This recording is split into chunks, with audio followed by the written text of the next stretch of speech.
The genre I chose to do was horror/thriller. So I thought about the horror film codes and conventions, and I came up with one girl always seems to fall over at a ridiculous time, like when the killer is almost near her. It's normally a group of teenagers that gets targeted, but then again they always do camp in the woods. But yeah,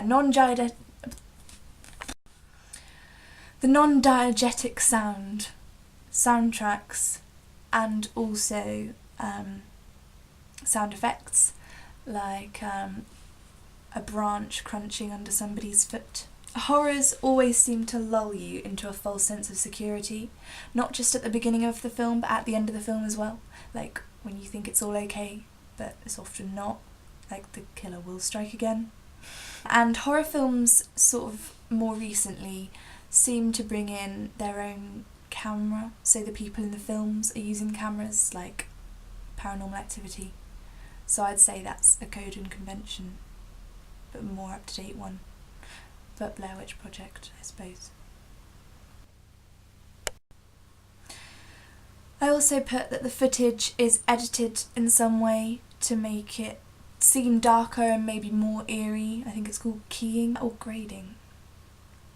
Maybe a blue tinge would be added to it as well to give it a more mystical effect. Then I looked into some research online about horror film codes and conventions. And there's a pretty long list. It says here that the primary target audience would be male, around 16 to 24.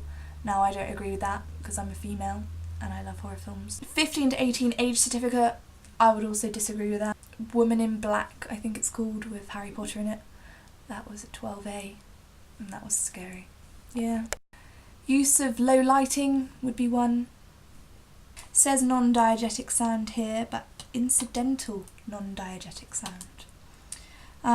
Distorted diegetic sound, which is true. Teenage characters, similar to my list.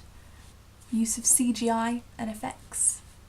Lots of point of view shots and low angle shots, that's true. Extensive use of close up.